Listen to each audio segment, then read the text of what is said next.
ሰላም ሰላም ወገኖቼ እንዴት ናችሁ? ሰላም ናችሁ? እኔን የምትከታተሉ አሁንም እንደ ትናንትና በጣም የሚገርም እጽ አሳያችኋለሁ። የሚገርም እንጨት እንዲያው አንዳንድ ሰው እንኳን ያውቀዋል፣ ትላልቆቹ ያውቁታል። እና አሁን እኛ ደግሞ ያለ ቅናት በነፃ ህዝቡን ቤቱ ሆኖ እንዲታከም ለዚህ ለምችና ለዚህ ምንድነው የሚባለው ግኔት ይባላል በትግርኛ ግኔት ውቃዕ እየተባለ በዚህ በራያ ውቃዕ ይባላል። በዚህ አካባቢ ግኔት እየተባለ የሚጠራ ማለት ነው። በሕክምናው ዓለም ደግሞ አንደበታዊ በሽታ እየተባለ የሚጠራ ለሱ ማለት ነው መፍትሄ በጣም ጥሩ የሆነ እንዲው ልጆችን ምግብ ሲከለክላቸው ወዲያው ሲታመሙ ነፍሳቸው ይረስናል ማለት ነው። እና ለሱ አሳያችኋለሁ ዛሬ። ለሁሉ ሰው አዳርሱት። ይሄ መድኃኒት እኔም በነፃ እየሰጥኩ ነው። እናንተም በነፃ ለሁሉ ሰው አዳርሱት። ለስጎ በጣም የሚገርም ነው።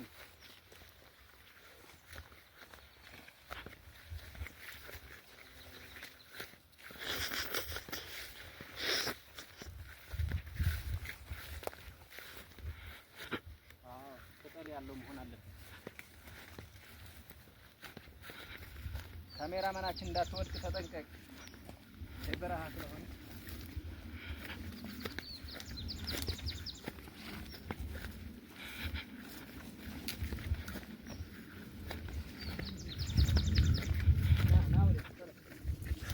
ቀረብ አድርጎ ወደዚህ ማለት ነው። እንደምታዩት ይሄ ሱሩ ቀይ ነው። የምሬን ነው፣ ሞክሩት። በጣም በጣም በጣም ተአምረኛ መፍትሄ ነው ይሄ። ሱሩ ቀይ ነው። እንደምታዩት ቀይ ነው ሱሩ ቀይ ነው ማለት ነው። ይሄ ከሁሉ ቦታ ይገኛል። እንዲያው በራያ በጣም ብዙ ነው ይሄ። በሁሉ በረሃ ይገኛል። ይሄ ቡሩክ ነው።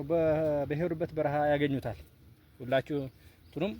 ይሄ ሱሩ ቀይ ነው። ይሄ ነው የሚሆነው። ይሄ ከዚህ ተቆርጦ መታጠን ማለት ነው። እንደ ደመካሴ እንደምናደርገው ማለት ነው። ይሄ መታጠን በደንብ እንትን አድርገን እንታጠነዋለን። ይሄ ሱሩ ቆርጠን እንደዚህ አድርገን የውላችሁ ይሄ ቤታችን ወስደን ማስቀመጥ ማለት ነው። አድርቀንም ቢሆን እናስቀምጠዋለን። ከዛ የሆነ ስሜት ሲሰማኝ ይሄ አንደበታዊ በሽታ የሚባለው ግኔት፣ ጋኔን ምናምን ምች እንደዛ አይነት ነገር ሲያጋጥም ይሄ በውሃ አድርገን ዘብዝፈን መታጠን፣ እመኑኝ በነገታው በቃ ነፃ ነው። ይሄ እኔ ሞክሬዋለሁ። እኔ በነፃ ለህዝቤን እየሰጥኩ ነው። እናንተ ደግሞ በነፃ ለሁሉ ሰው አዳርሱት። ይሄ መድኃኒት እኔ ማውቀው ሁሉ ለህዝቤን አደርሳለሁ። ጤነኛ የሆነ ጄኔሬሽን መፍጠር አለብኝ ብዬ ስላሰብኩት እናንተም እንደዚህ የሆነ እንደዚህ በሕክምናው ዓለም ደክማችሁ ምንም መፍትሄ አጣችሁ ቤታችሁ የምትቀመጡ ካላችሁ ደግሞ ወደዚህ ስልክ መደወል ትችላላችሁ። 0935 82 60 98 ወደዚህ ደውላችሁ መታከም ትችላላችሁ። በተፈጥሮ እጽዋት የምትወዱ ይሄ እጽ ደግሞ ያው ሞክሩት፣ ጥሩ መፍትሄ ታገኛላችሁ።